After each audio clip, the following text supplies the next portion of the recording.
প্রিয় নবী বলেছেন যে কিয়ামত হবে না ততক্ষণ পর্যন্ত যতক্ষণ না সময় সংক্ষিপ্ত হয়ে আসবে, সময়ের বরকত কমে যাবে।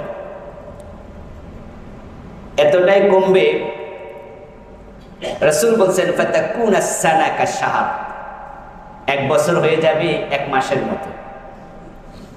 ওয়াশাহরু কাল জুমুআ, এক মাস হয়ে যাবে এক সপ্তাহের মতো। ওয়াল জুমুআতু কাল ইয়াউম, এক সপ্তাহ হয়ে যাবে এক দিনের মতো। অর্থাৎ মানুষের কাছে সময়ের গুরুত্ব থাকবে না। আগেকার লোকেরা এক মাসে যে কাজ করতো, ওই যুগের লোকেরা এক বছরে কাজ করবে, অলস সময় কাটাবে। অলস সময় কাটানোর যুগ মনে হয় এসে গেছে। ফেসবুক আবিষ্কার হওয়ার পরে এর পিছনে যে পরিমাণ সময় অলস ব্যয় করে, এটা আবিষ্কার হওয়ার আগে কিন্তু এত সময় আর অপচয় হতো না। টেলিভিশনের সামনে কি পরিমাণ মানুষ আগে থাকতো, কত পার্সেন্ট? টেলিভিশনই কয় ঘরে ছিল। আমরা যখন ছোট ছিলাম তখন তো সব ঘরে টেলিভিশনও ছিল না। আবার টেলিভিশন বাংলাদেশ বিটিভি, শুধু বিটিভি ছিল। আবার বিটিভি তো সিনেমা ছিল না। তাও পরে মাসে একবার যখন শুরু করছে, তা নিয়ে অনেক সমালোচনা যে মুসলিম দেশে টেলিভিশনে সিনেমা দেখায় কেন। এরপরে এখন তো এত চ্যানেল বাইরে হয়েছে, আর মোবাইলের কারণে হাতে হাতে সিনেমা। যুবকেরা যে কি পরিমাণ সময়ের পিছনে অপচয় করছে তার কোনো হিসাব নাই। এগুলো কিয়ামতের আলামত। প্রিয় নবী বলে গেছে তো অনেক আগে। আগেকার লোকেরা এক মাসে যে কাজ করতো, এখনকার লোকেরা এক বছরে করবে। এটা একটা ব্যাখ্যা। আর একটা হলো সময় সংক্ষিপ্ত হয়ে যাবে। মানুষ বলবে কিরে, কয়দিন আগে না 1 তারিখ পাইলাম এই মাসের, আবার এই নতুন মাসের 1 তারিখ চলে আসলো, এরকম মনে হবে, সময় কমে যাবে। আল্লাহর প্রিয় বান্দাদের জীবনের দিকে আমরা তাকাইলে হাদিসের কিছু নমুনা দেখি যে তাদের জীবনে তারা কি পরিমাণ কাজ করছে আর আমরা করছি কি পরিমাণ। বারাকা কাকে বলে? আপনারা ইমাম গাজালির নাম সবাই শুনেছেন, শুনে নাই এমন লোক এখানে থাকবে না। উনি বই লিখেছেন, তার জীবনীকাররা লেখেন যে বইয়ের সংখ্যা হলো 200। মানে একজন ব্যক্তি 200 বই লিখছে। তো এটা শুনে আপনার কাছে বড় মনে হচ্ছে? জালালউদ্দিন সুয়ুতির নাম শুনেছেন, যদি সবাই হয়তো শুনেন নাই, আলেম ওলামারা সবাই জানে। ইমাম গাজালির নাম পাবলিকও জানে, পীর সাহেব টাইপের লোক হওয়ার কারণে। জালালউদ্দিন সুয়ুতি নামে একজন বড় মাপের পণ্ডিত আলেম, উনি বই লিখছে 500। কয়টা? আচ্ছা, 500 বই যদি আপনার নাম মুখস্থ করতে দেয় কয়দিন লাগবে ভাবেন? যে শুধু 500 নাম মুখস্থ করে দেবেন? তাও আমার মনে হয় 500 নাম মুখস্থ করার পরে যদি বলা হয় বলে যান, তো 500 বলতে পারবেন? 1-200 করার পরে থেমে যাবেন। আর উনি 500 বই লিখছে। তাফসিরে জালালাইন নামে একটা তাফসিরের নাম, এটা আবার প্রসিদ্ধ। ওইটা লিখক 2 জন, তার মাঝে উনি একজন। ইতকান, কত দারুণ বই উনি লিখেছেন, আরবি, সবগুলো বই ওনার আরবি লিখে। তো 500 বই লিখছে, হায়াত কত পাইছে? হায়াত কিন্তু এমন না 70-75 বছর, এর ভিতরে একুরেট আমার মনে নাই, 70-75 বছরের ভিতরে হায়াত। এই জীবনে প্রথম 15-20 বছর চলে যায় ছোট ছোট মানুষ, নাবালেগ মানুষ। তারপরে মানুষ ঘুমায়া থাকে প্রতিদিন 6 ঘন্টা। এরপরে আছে অসুস্থতা, বউ বাচ্চা ইত্যাদি। এগুলো যদি আপনি 70 বছর 75 থেকে বাদ দিতে থাকেন, কয়দিন হায়াত পাইছে? 500 বই লিখলো কেন? অথচ লিখেছে, এটা কোনো গল্প না, উনি লিখেছেন। এর মানেটা কি? এর মানে হলো আল্লাহ তাআলা তাদের হায়াতে এত বরকত দিছে, যে কাজ আমরা 1 বছরে করি এই কাজ তারা 1 মাসে করে দিচ্ছে, 10 দিনে করে দিচ্ছে। তো কিয়ামত যত আগাবে সময় তত অপচয় হবে। মানুষ সময়কে মূল্যায়ন করবে না, যেটা আমরা এই আলামতটা মনে হয় অলরেডি দেখে ফেলেছি। ভূমিকম্প বেড়ে যাবে। قال النبي صلى الله عليه وسلم يا ابن حوانا إذا رأيت الخلافة قد نزلت الأرض المقدسة فاعلم فقد دنت الزلازل والبلابل ওয়াল উমুরুল ইজাম। ইবনু হাওয়ালা একজন সাহাবী, তাকে লক্ষ্য করে প্রিয় নবী বলছে, ইবনু হাওয়ালা শোনো, যখন তুমি দেখবে খেলাফত বাইতুল মুকাদ্দাস কেন্দ্রিক শুরু হয়ে গেছে। আল আরদ আল মুকাদ্দাসা বলতে ফিলিস্তিন, সিরিয়া ওই অঞ্চলকে বোঝানো হয়। ওখানে যখন খেলাফত আসবে তখন তুমি বুঝে নেবে কিয়ামত নিকটবর্তী। আর হযরত ইমাম হযরত ঈসা আলাইহিস সালাম আকাশ থেকে নামবেন, কোথায় নামবেন? দামেস্কে, নাকি? দামেস্ক কোন দেশে? সিরিয়া, ওই আরদ মুকাদ্দাসা, পবিত্র ভূমি, ওই অঞ্চল।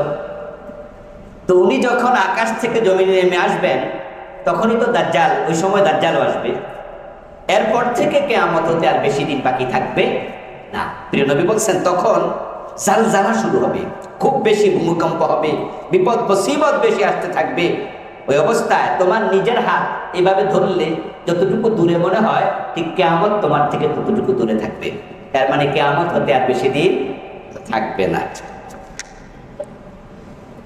তারপর প্রিয় নবীজির একটি লম্বা হাদিস, ওই হাদিসে রাসূল বলছে কিয়ামতের এখানে অনেকগুলো আলামত একসাথে একটি হাদিসে পাওয়া যায়। ইজা উত্তখিযাল ফাইউ দুওয়ালা, যখন রাষ্ট্রের সম্পদকে মানুষ ব্যক্তিগত সম্পদ মনে করবে, এটা কিয়ামতের আলামত। রাষ্ট্রের সম্পদ রাজাদের কাছে, নেতাদের কাছে কি মনে হবে? কি ভাই, নিজের গায়ে করবে না? কি বললে তো কোন না, রাষ্ট্রের সম্পদের যারা নেতা, যারা অফিসার, তারা কি মনে করবে? আমার নিজের সম্পদ।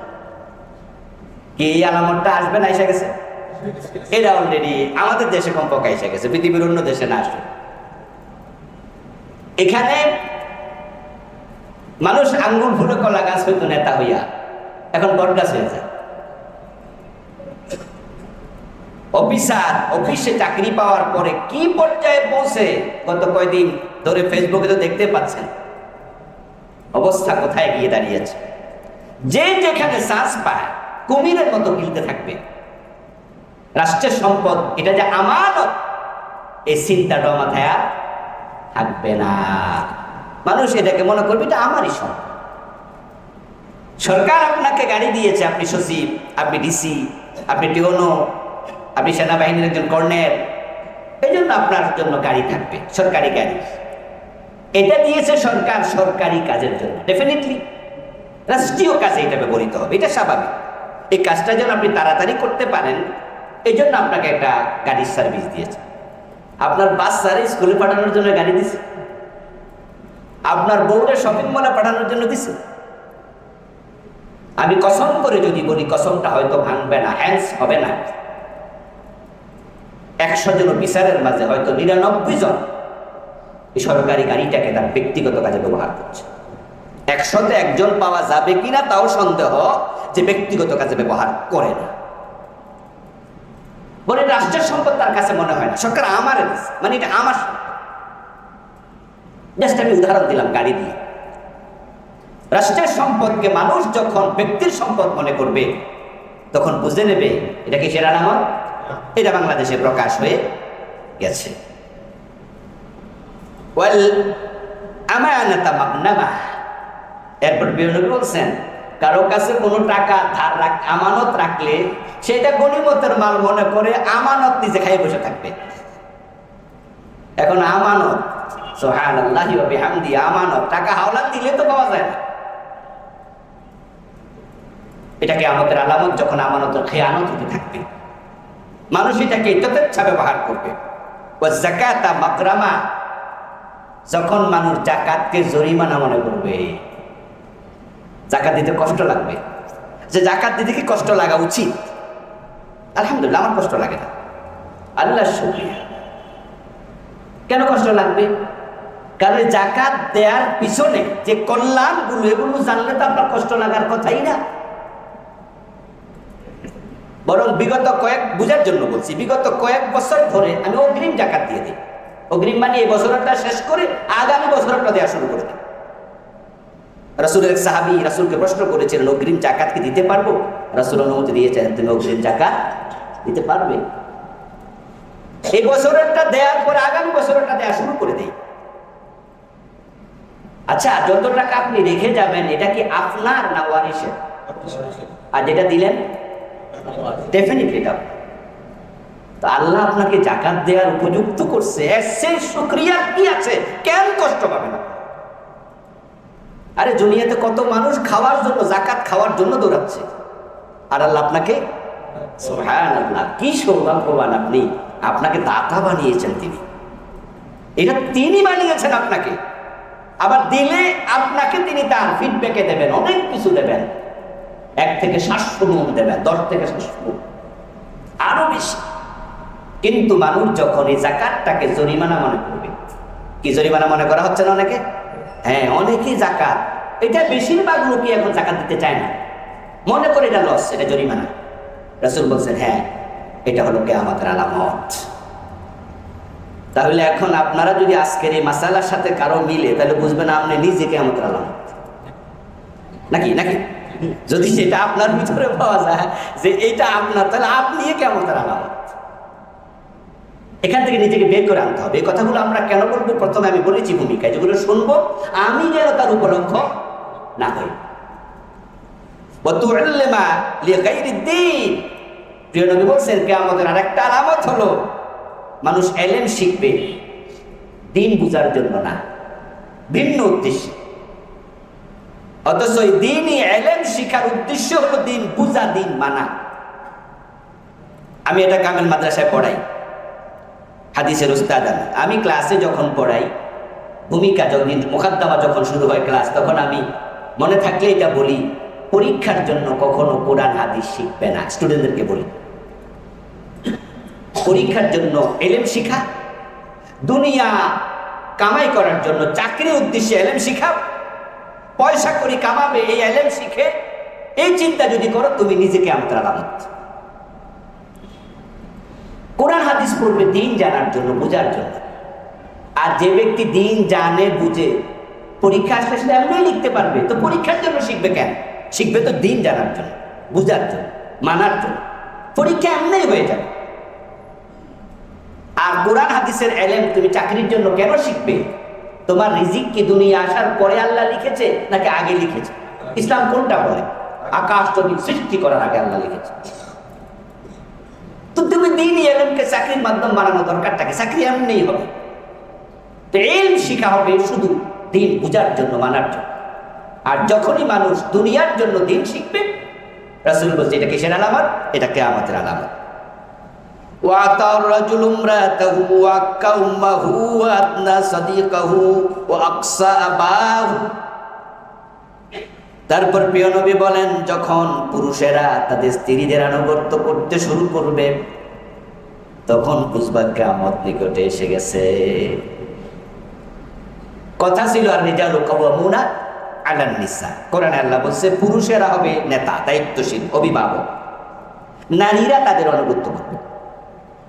এই জন্য আল্লাহ তাআলা পুরুষকে বানিয়েছেন আকলে কামেল দিয়ে, আর নারীদেরকে বানিয়েছেন আকলে নাকিস দিয়ে। রাসূলুল্লাহ বলেছেন নারীদেরকে আল্লাহ তাআলা পুরুষের তুলনায় আকল দিয়েছেন একটু কম, এই জন্য তারা হলো নাকিস, অসম্পূর্ণ। পুরুষকে বানিয়েছেন কামেল। মেডিকেল সায়েন্সও সেটা স্বীকার করে। প্রিয় নবীর হাদিস তো বিজ্ঞান বিরোধী হয় না। এই জন্য পুরুষের হাইট তুলনামূলকভাবে লম্বা, পুরুষের মগজের ওজনটাও নারীর তুলনার চেয়ে একটু বেশি। মানে সব ক্ষেত্রে পুরুষকে আল্লাহ প্রাধান্য দিয়েছেন, তারা লিডার হবে, দায়িত্বশীল হবে। কিন্তু কিয়ামতের আগে তখন স্বামীরা তাদের স্ত্রীদের আনুগত্য শুরু করবে। বউ যা কয় স্বামী তার বাহিরে চলবে না। এই জাতীয় অবস্থা অনেকের পরিবারে এখন তৈরি হয়ে গেছে।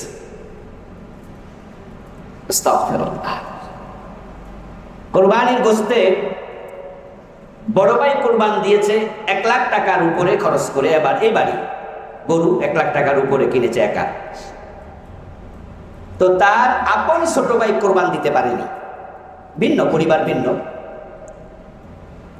কিন্তু আপন ছোট ভাইকেও কোরবানির গোশতের অংশ দেয়নি।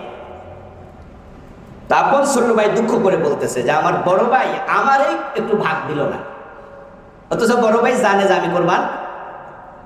তো এটা শুনে আমরা যারা উপস্থিত ছিলাম আমাদের কাছে গল্প করছিল, আমরা সবাই দুঃখ করছি। আরে বলেন কি, তখন উনি বলছে আমার বাইরে হয়তো আন্তরিকতা ছিল, কিন্তু আমার ভাবিটার কারণে হয়তো। তখন আমাদের একজন সাপোর্ট করে বলল, হ্যাঁ হ্যাঁ এটা হতে পারে, হয়তো বউ কইছে হেরে মাংস দিলে খবর আছে। তখন আমি বললাম, বউয়ের কথা শুনবে কেন? এই বড় ভাই বউয়ের কথা কেন শুনবে? ছোট ভাইকে গোস্ত দিতে পারবে না? তখন একজন আমার একটা, হুজুর বউ কি জিনিস আপনি টেরই পান নাই। আমি বললাম, আমি বুড়ো হয়ে গেলাম, আর বড় টের পাই না। বললো, হুজুর সেনাবাহিনীর কর্নেলকে বউ ফিরাইছে, আমি এমন দেখছি।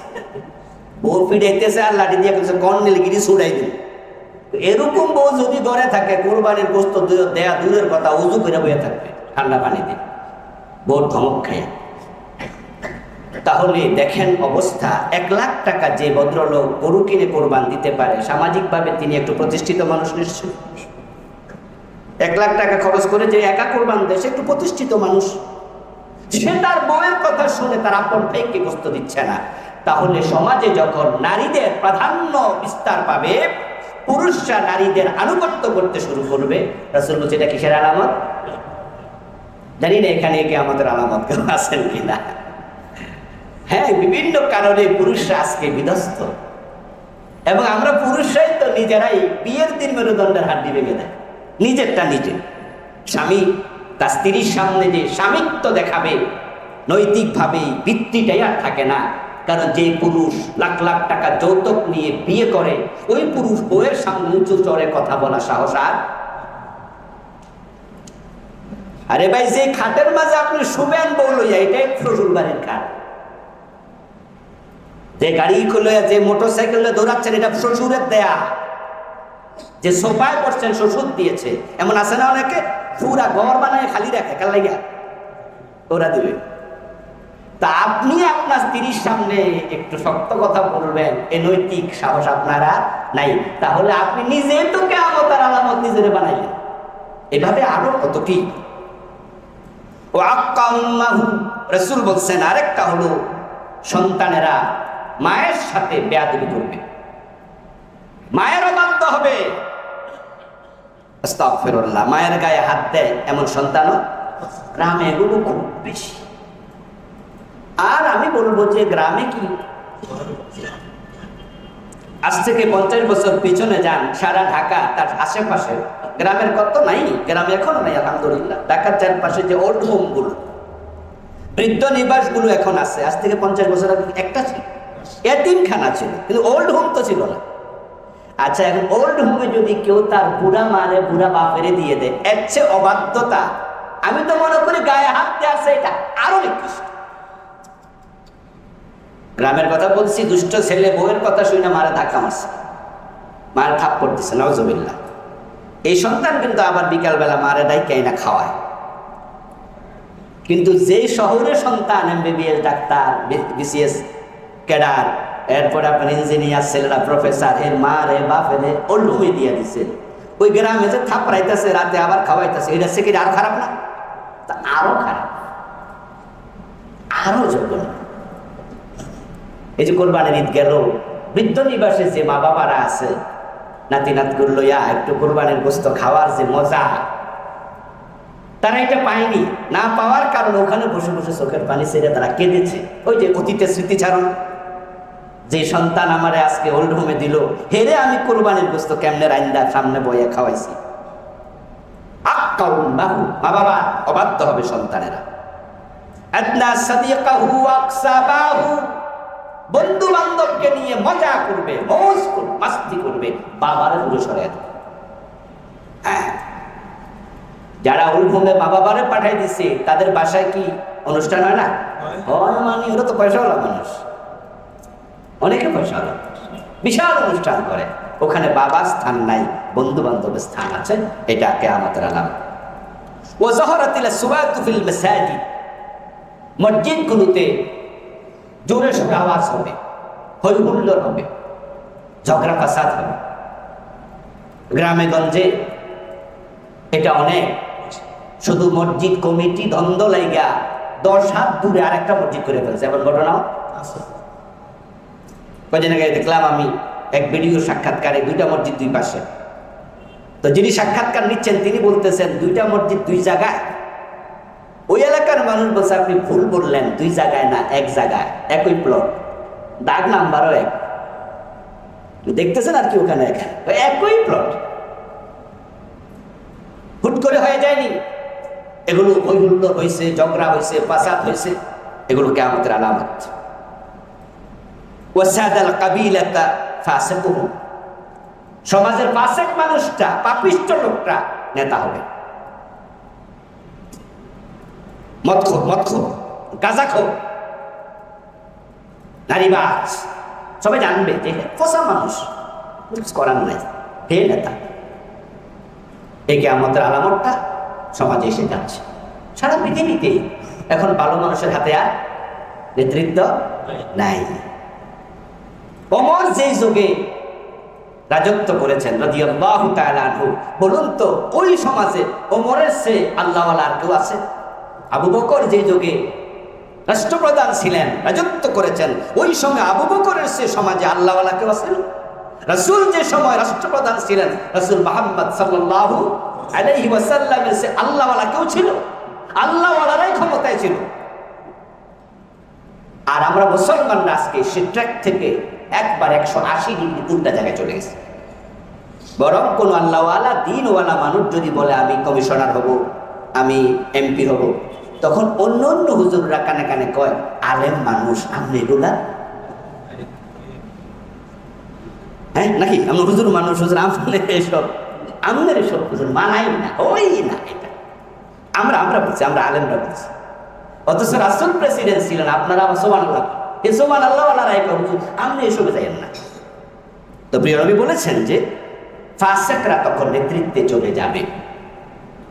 ওয়াকানা যাঈমুল কওম আরযালুহুম, গোত্রের নেতা হবে তাদের নিকৃষ্ট লোকটা। উকরিমার রাজুলু মাখাফাতা শাররিহি, কিয়ামতের আলামত, একজন ব্যক্তি সম্মান পাওয়ার উপযুক্ত নয়, কিন্তু হেরে সালাম না দিলে আবার ফেসে ফেলাইয়া দিতে পারে। তাই তার অনিষ্টের ভয়ে মানুষ তাকে সম্মান দেবে। এই পজিশন যখন সমাজে আসবে মনে করবে এটা কিয়ামতের জাহরাতুল কায়নাত ওয়াল মাআসিফ। প্রিয় নবী বলছেন যে গান বাদ্য বেড়ে যাবে। বাহ, কিভাবে আজকে সমাজের সাথে মিলে গেল। এখন ইসলামী সঙ্গীতে পর্যন্ত বাদ্য ঢুকে গেছে।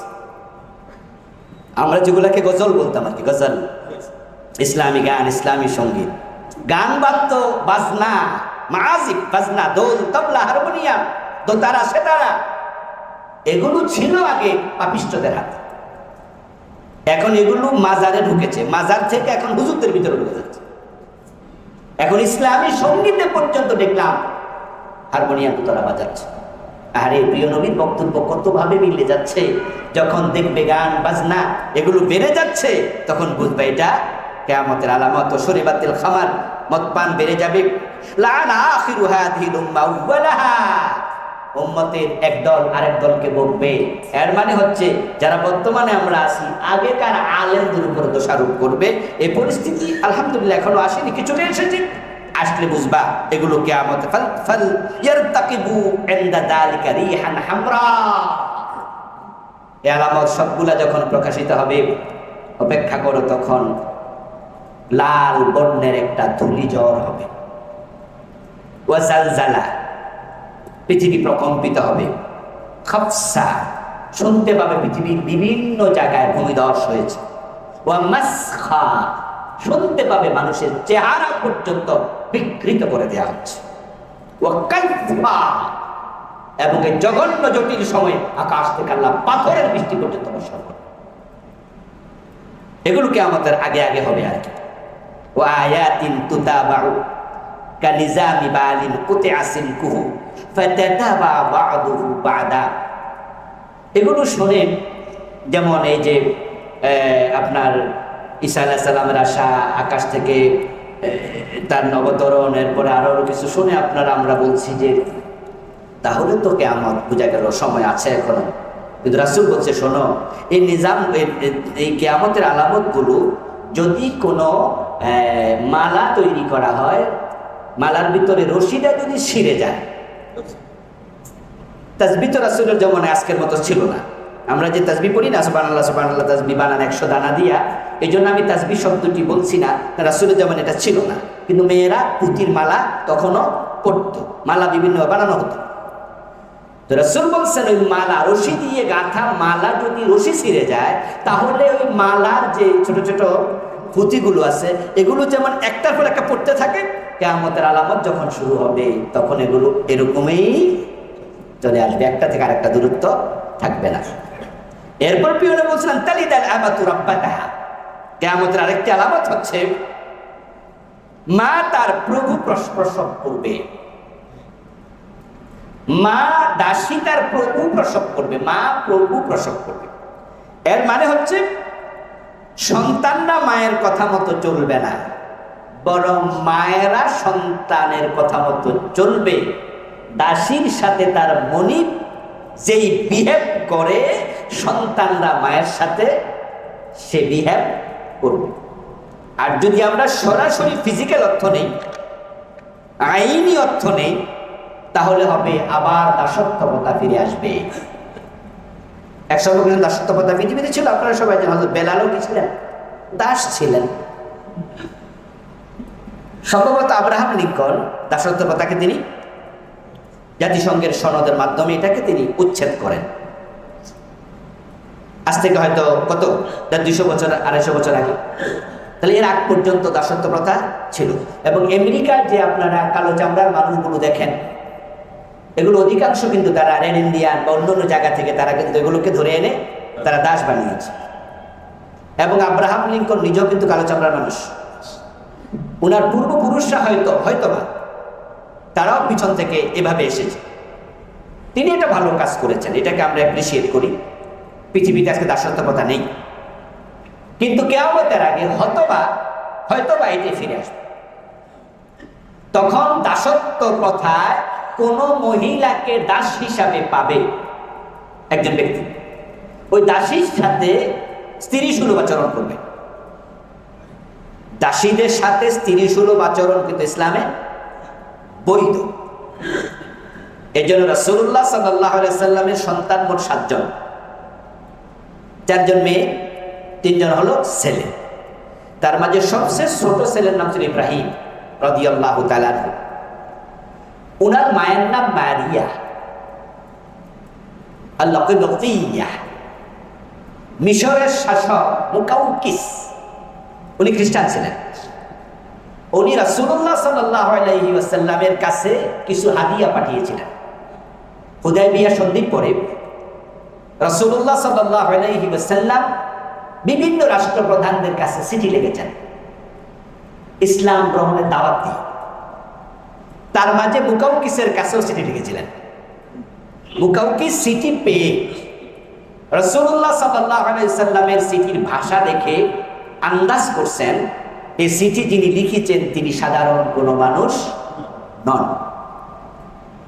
কিন্তু তিনি আবার বলেছেন আমি তো একটি ধর্মকে ফলো করি, এই জন্য হঠাৎ করে উনার চিঠি পেয়ে আমি আমার ধর্মটা পরিবর্তন করতে চাই না। নাউজুবিল্লাহ। উনি তাৎক্ষণিক সিদ্ধান্ত নেন, তবে ওই চিঠির বাহককে সম্মান করেছেন। পরবর্তীতে কিছু হাদিয়া মদিনায় পাঠাইছেন। তার মাঝে 2 জন দাসী ছিল, একজন মারিয়া কুতিয়া, আরেকজন তার আপন বোন, সম্ভবত তার নাম সিরিন ছিল। আমি একটু কনফিউজ। তো রাসূলুল্লাহ সাল্লাল্লাহু আলাইহি সাল্লাম সিরিনকে রাখেন, ফিরিয়ে দিয়েছেন, আর মারিয়াকে তিনি রেখে দিয়েছেন দাসী হিসাবে। পরে মারিয়ার গর্ভে রাসূলের 7 নাম্বার সন্তান হয় হযরত ইব্রাহিম রাদিয়াল্লাহু তাআলা আনহু। তিনি অবশ্যই বেঁচে থাকেননি, তিনি জন্মের কিছুদিন পরে ইন্তেকাল করেছেন। তাহলে বোঝা যায় যে দাসীর সাথে মৌলিক স্ত্রী সুলভ আচরণ করা বৈধ। রাসূলুল্লাহ সাল্লাল্লাহু আলাইহি সাল্লামের 11 জন স্ত্রীর তালিকায় মারিয়া কিবতিয়ার নাম নেই, যদিও কোন ঐতিহাসিক রেখেছেন, এটা অথেন্টিক নয়। ইসলাম অনুমোদন করেছে এটা। সূরা আল মুমিনুনের প্রথম 10 আয়াত পাবেন, পড়লে সেখানে বিধান পাবেন। আল্লাহ তাআলা বলেছেন পুরুষেরা তাদের ইজ্জত হেফাজত করবে, তবে স্ত্রী এবং দাসী ব্যতি রেখে। অর্থাৎ একজন পুরুষ তার স্ত্রীর কাছে নিজের চরিত্রের হেফাজতের দরকার নাই, চরিত্র হেফাজত করবে পর নারী থেকে। নিজের স্ত্রীর সাথে স্বামী তার স্ত্রী সুলভ ব্যবহার করবে এবং দাসী, তাহলে সেখানে আল্লাহ নিজে অনুমতি দিয়েছে। তো হতে পারে কিয়ামতের আগে আবার দাসত্ব প্রথা ফিরে আসবে, তো কোন মনিব তার স্ত্রীর সাথে স্বামী সুলভ আচরণের কারণে তার পেটে বাচ্চা হবে, তো বাচ্চা বড় হবে, বড় হওয়ার পরে মনিব মরে গেল, আর যেই দাসীর পেটে বাচ্চা হয় ইসলামে সে দাসী বিক্রি করা জায়েজ নাই, এটাকে বলা হয় উম্মুল ওয়ালাদ। এটা ওই মনিবের অধীনে থেকেই যাবে, বাচ্চা হওয়ার কারণে বিক্রি করতে পারবে না। কিন্তু ছেলেটা বড় হইয়া বলবে আমি আমার বাবার একমাত্র সন্তান, তা আমার বাবার বাড়ি আছে, বাড়ির মালিককে আমি, আমার বাবার জমি আছে, জমির মালিককে আমি, তা আমার বাবার দাসী আছে, দাসীর মালিককে, অথচ দাসী তার মা। রাসূল বলছে যখন ওই মহিলা তার মনিব প্রসব করবে, মানে সে মনিবের মতো আচরণ করবে, তখন বুঝবে এটা কিয়ামতের আলামত, এটা হলো ডিরেক্ট। এরপর বলেন ওয়ান তারাল হুফাতা ওয়াল উরাতা আল্লাতা রিয়াশা ইয়াতাতাওয়ালুনা ফিল দুনিয়া। রাসূল বলছে যখন দেখবে পায়ে জুতা ছিল না, গায়ে কাপড় ছিল না, ছাগলের রাখাল ছিল, কিন্তু আজকে বিশাল বিশাল প্রাসাদ বানায়া গর্ব অহংকার করছে, ওই গরিবের ছেলেরা কোটিপতি হয়ে গেছে, তখন বুঝবে কিয়ামত আর বেশি বাকি নাই। আমার মনে হয় এই আলামতটা কিছু কিছু আমাদের দেশেও আছে, অনেক হতদরিদ্র লোকেরা আজকে কোটি কোটি টাকার মালিক। তাজহারুল ফিতান, প্রিয় নবী বলছে ফিতনা বেড়ে যাবে, ইউলকাস শুহ, কৃপণতা বেড়ে যাবে, ইয়াকসুরুল হারজ, হত্যা বেড়ে যাবে, ওয়াল্লাযী নাফসি বিয়াদিহি। এবার রাসূল বলছে আমার নফস যার হাতে, সে আল্লাহর কসম, লা তাযহাবুদ দুনিয়া, ততক্ষণ পর্যন্ত দুনিয়া চলে যাবে না, হাত্তা ইয়াতিয়া আলান নাস ইয়াউম, যেদিন না আসবে, এমন একদিন যতক্ষণ না আসবে, লা ইয়াদরিল কাতিলু ফীমা কাতালা ওয়ালাল মাকতুলু ফীমা কুতিলা, এমন হত্যা বিগ্রহ পারবে, যে মারছে সে কেন মারছে জানে না, যে মরে গেছে সেও বুঝবে না তার কেন মারছে। হত্যা হবে মামুলি ব্যাপার।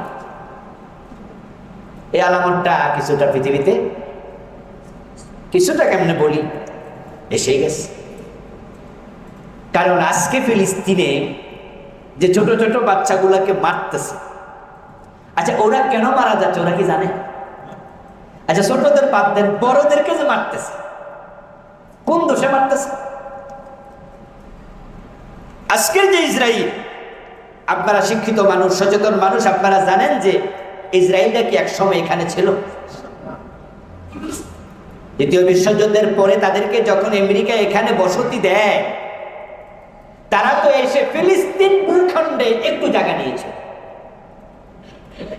তাদের সাথে যে কন্ট্রাক্টটা হয়েছিল, ওই কন্ট্রাক্টের কাগজটা কিছুদিন আগে কে বা কারা প্রকাশ করেছে। সেখানে ইংরেজিতে সন লেখা আছে, আরবিতে সন লেখা আছে। আমি দেখলাম যে 1945-এর আগে লেখা আছে আরব ফিলিস্তিন বা আল মুকাদ্দাসা ফিলিস্তিন, এরকম। তাহলে ফিলিস্তিন এই রাষ্ট্রটা, এটা ইসরায়েলের আগে। ইসরায়েল এখানে এসে একটু জায়গা নিয়েছিল, কিন্তু জায়গা নিতে নিতে নিতে নিতে এখন তারাই জমির মালিক, বরং যারা ফিলিস্তিনি ওদেরকে নিয়মিত মারতেছে। জিজ্ঞাসা যদি করা হয় কোন অপরাধে মারো, আমার মনে হয় ইসরায়েলি সেনাবাহিনীর লোকেরাও বলবে আসলে ওরাই তো মালিক, কিন্তু আমাদেরকে আমাদের অভিভাবকরা বলছে তাই মারতেছে। ঠিক আমাদের দেশে যখন নিরপরাধ মানুষকে গুলি করা হয়েছে, করা হয়, ওই পুলিশ অফিসারকে বলুন যে কেন মারলা, সে বলবে আমারে বলছে আমি মারছি। তাহলে কেন মারছে অফিসার জানে না, কিন্তু মেরে ফেলেছে। উপরের নেতা বলছে আমার অফিসার বলছে। তাহলে যিনি মারছেন, রাসূল বলছে, তিনিও জানবেন না কেন মারছেন। আবার যিনি মরেছে এমন কিছু মানুষও নিহত হয়েছে, ক্রস ফায়ারে মরেছে, যে যারা জানে যে আমি তো কোনো দোষই করি নাই, কিন্তু ওরা যদি জীবিত করা হতো আর ওরা জিজ্ঞাসা করতো তোমার কেন মারছে, তখন সে বলতো কেন যে মারছে আমিও জানি না। তো প্রিয় নবীজি বলেছেন হত্যা এত মামুলি হবে, তখন হত্যাকারীও জানবে না কেন হত্যা করেছে, নিহত জানবে না তাকে কেন হত্যা করা হয়েছে। এরপর প্রিয় নবীজি বলছেন মানুষ দুনিয়ার সম্পদের বিনিময়ে দিন বিক্রি করবে। কিয়ামতের আগে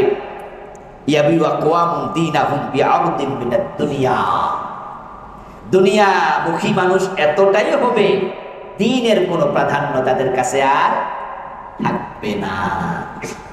মুসলমান তার স্বকীয়তা হারিয়ে ফেলবে। একজন মুমিনের কাছে তার ঈমান এবং তার ইসলাম ছিল এতটাই দামি, জীবন চলে যাক কিন্তু ঈমান যেন না যায়, সম্পদ চলে যাক আমল যেন না যায়।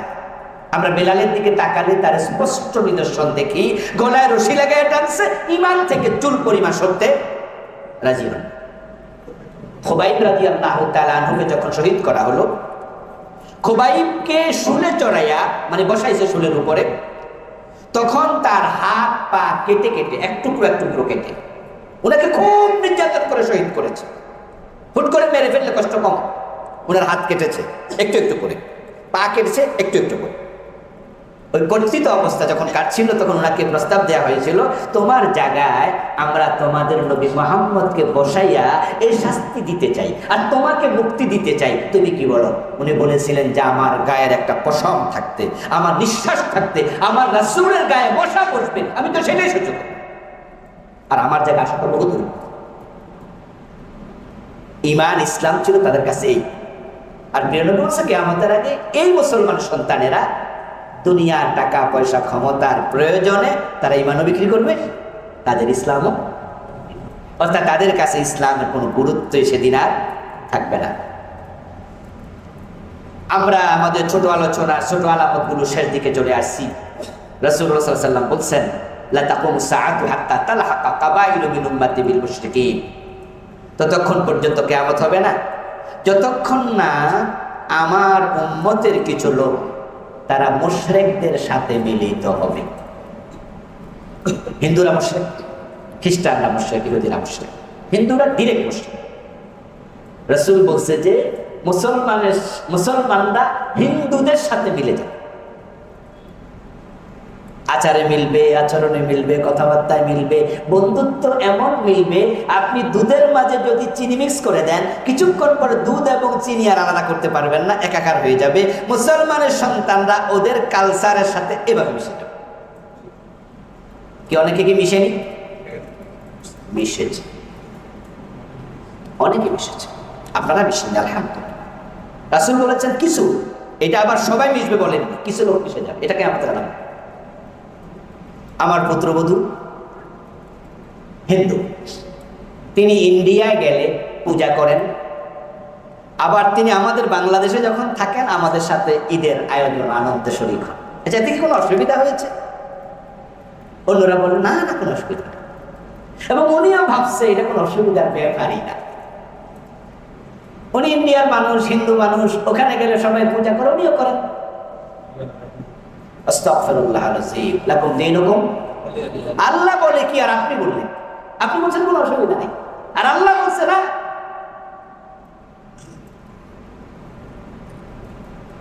মুসলমানের সন্তান হিন্দুদের মূর্তি পূজায় গিয়ে আমি নিজে দেখলাম ভিডিওতে যে সেখানে তাদের ঋষি বসে আছে এভাবে হাত তোলা দিয়ে, উনি তার পায়ের মাঝে মাথা নত করে সিজদা করছেন। নাম বললে আপনারা চিনে ফেলবেন, সবাই চিনে ফেলবেন। মুসলমানের সন্তান ইন্ডিয়ার দাবি দেখে মাথাটা পূজার ওই বেটার কাছে তাদের আপনার ঠাকুর পুরোহিতের পায়ে দিল, তারপরে পুরোহিত মাথায় একটু কি মুছে দিল, মুছে সে কি একটা হাতে নিল, নিয়ে তার কপালের মাঝে এইভাবে লাগাই দিচ্ছে, আর সে দু হাত ধরে দাঁড়ায় আছে।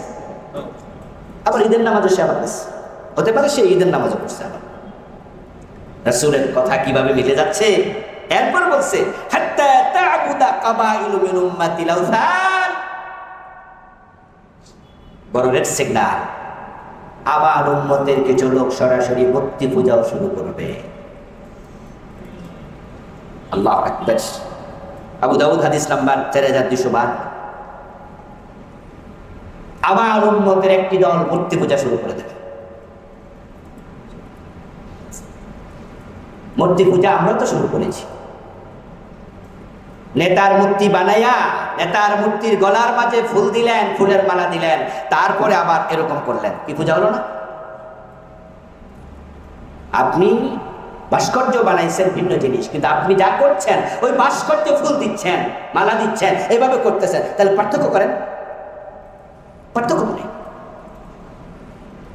এবং এটাকে একটা পর্যায়ে গিয়ে বলা হবে যে এটা অসুবিধা কোথায়। কিছু হুজুর বলবে হ্যাঁ এটা তো আর ওটা না, করুন।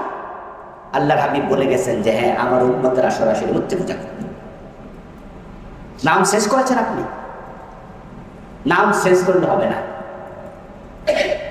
বউ বধূ নাম শেষ, জিনিস এক। লাউ কধু নাম আলাদা, জিনিস আনন্দ ফুর্তি, নাম শেষ, জিনিস ভাস্কর্য মূর্তি।